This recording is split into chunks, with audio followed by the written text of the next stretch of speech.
ان کا پیچ اپ ہوتا بنتے جا رہا ہے۔ اچھا، اس کی تھوڑا سا ایک لاجیکل بات ایک اور بھی ہے، کیونکہ اگر ایک پہلے سیٹ ہے شاہ دلون کی، یہاں پر بہادر گڑھ گروپ کو بہت عرصے سے پرابلم رہا ہے۔ یہاں پر جو جاوید اختر لونڈ صاحب ہیں لونڈ قبیلے کے، انہوں نے ان کو بڑا جس کو ٹف ٹائم دیا ہوا ہے، ہر دفعہ یہ ان سے ہار جاتے ہیں۔ اب ان کی پوزیشن یہ ہے کہ یہاں پر پھر بھی اگر اس طرح سے سچویشن رہی اور وہ الیکشن لڑتے ہیں پی ٹی آئی کے ٹکٹ کے اوپر، تو ایکسپیکٹڈ ہے کہ ان کو پھر شکست ہو جائے یہاں پر۔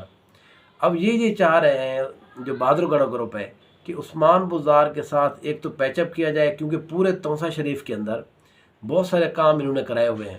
تو وہ جو پٹیاں لگی ہوئی ہیں، وہ جو بینر لگے ہوئے ہیں، یہ روڈ بنا ہوا ہے، یہ چیز ہے، یہ گلی گئی ہے، یہ چیز ہے، یہ عثمان بزدار کی ہے، لہذا اس کو کیا کہتے ہیں اپنے اس میں کنورٹ کیا جا سکے اپنے ووٹوں کے اندر۔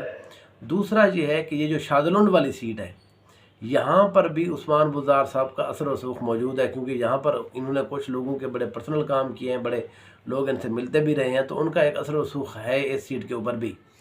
تو اس لیے جو بہادر گڑھ گروپ ہے وہ مجھے لگتا ہے کہ تھوڑی سی مجبوری بھی بنتی جا رہی ہے عثمان بزدار صاحب کہ وہ ان کو ایک ونگ ضرور بنائیں، وہ جو آخری والی ونگ ہے کوہ سلیمان والی، جس کو ہم پی پی 200 کہہ سکتے ہیں 84 کے اندر۔ تو اگر اسی طرح سے سچویشن ہوگی، اگر ہم یہ ازیوم کر رہے ہیں کہ ایم این اے کا الیکشن جو ہے امجد فاروق کھوسا وہ توسہ شریف کی سیٹ سے پہ الیکشن لڑ رہے ہیں، ایک ونگ اس کی بنتی ہے اکرم خان بلغانی اور دوسری ان کی ونگ بنتی ہے عثمان بزدار صاحب، تو میرے خیال کے اندر یہ ایک خواجہ صاحب کے لیے ایک بہت بڑا دھچکا ہوگا، کیونکہ یہ سارے کے سارے لوگ بڑے پرانے سیاستدان ہیں، ان کا اثر و رسوخ ہے اس علاقے کے اندر، تو یہ خواجہ شیراز محمود کو ایم این اے کی سیٹ کے اوپر اچھا خاصا ٹف ٹائم ملے گا۔ ممکن ہے کہ وہ بعد میں جیت بھی جائیں، ابھی تک کے مطابق یہ ہے۔ اب خواجہ شیراز اس کے مقابلے میں آخر کانفیڈنٹ کیوں ہے؟ وہ دو ہی وجہ ہیں جس وجہ سے وہ ابھی تک کانفیڈنٹ ہے۔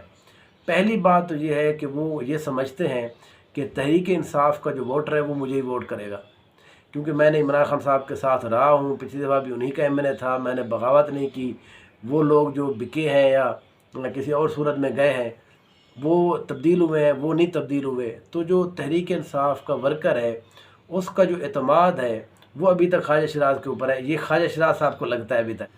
دوسری ایک اور وجہ جو خواجہ شیراز صاحب کے کانفیڈنٹ ہونے کی ہے وہ یہ ہے کہ جب سے یہ ضلع بنا ہے ضلع توسہ شریف، تو اس کا جو کریڈٹ ہے وہ ظاہر انہی کے سر جاتا ہے۔ انہوں نے بڑی کوشش کی ہے، بہت عرصے سے کوشش کرتے رہے ہیں، تو اب جب یہ بنا ہے تو انہی کے دور میں بنا ہے۔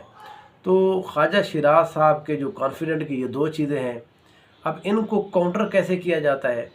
کچھ لوگ کہہ رہے ہیں جی جو خواجہ صاحب کا مخالف ہیں، دیکھیں جی آپ نے پچھلے 4 سال تو بنوایا نہیں ہے، آخر میں پولیٹیکل سٹنٹ آپ نے مروایا ہے، پھر پولیٹیکل جو لوگ ہیں جو آپ پی ٹی آئی کے جو لوگ ہیں جی آپ نے تو ان کا کھلم کھلا ساتھ ہی نہیں دیا، آپ تو جہانگیر ترین گروپ میں چلے گئے تھے۔ لیکن یہ سارے کے سارے پولیٹیکل جس کو کہتے ہیں چونچلے ہیں۔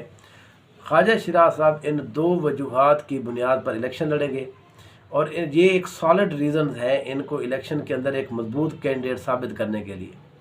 تو اس سیٹ کے اوپر اگر امجد فاروق کھوسا جاتے ہیں تو ایک بہت انٹرسٹنگ مقابلہ ہوگا اور بڑا ٹف مقابلہ ہوگا۔ خواجہ شیراز صاحب جو ابھی تک اپنے آپ کو یہ سمجھ رہے تھے کہ بڑا آسان ہوگا، ویسا نہیں ہوگا۔ ہاں، جو بہادر گڑھ گروپ ہے ان کے لیے مسائل بہت سارے ہوں گے، وہ ایک جو اپنا حلقہ چھوڑ کے جا رہے ہیں وہاں کے اپنے مسائل ہیں، یہ شادلونڈ تھے جہاں سے یہ پہلے ایم این اے بنے ہیں۔ دوسرا ان کے ساتھ جو پارٹی تبدیلی ہے وہ ان کے ساتھ بڑا ایک ٹیگ لگا ہوا ہے۔ یہ ہمارے ہاں جو سردار ہیں نا، ان کو جب ٹیگ لگ جاتا ہے تو یہ بڑی ان کا اثر جو ہے نا وہ عوام کے اندر بڑا پینیٹریٹ کر جاتا ہے۔ تو وہ بھی ان کے ساتھ ایک سٹگما ہے، ایک بری چیز لگی ہوئی ہے کہ جی آپ نے سردار ہوتے ہوئے آپ نے عثمان بزدار کو دغا دیا۔ گو کہ عثمان بزدار کو بھی اس لیے اپنے ساتھ ملا رہے ہیں کہ تاکہ یہ جو سٹگما ہے یہ بھی ہم سے ذرا ہٹ جائے، دیکھیں جی ہم نے عثمان بزدار کو دغا نہیں دیا، ہم تو آج بھی عثمان بزدار کے ساتھ کھڑے ہوئے ہیں۔ تو بہرحال یہ جو ڈیولپمنٹس ہیں اس حلقے کے اندر یہ بڑی انٹرسٹنگ ہو رہی ہیں۔ مجھے لگتا ہے اگلے 10 سے 15 دن کے اندر یہاں پر ایک واضح تھوڑی سچویشن نظر آ جائے گی کہ یہاں پر کون سا گروپ ہے اور کدھر جا رہے ہیں۔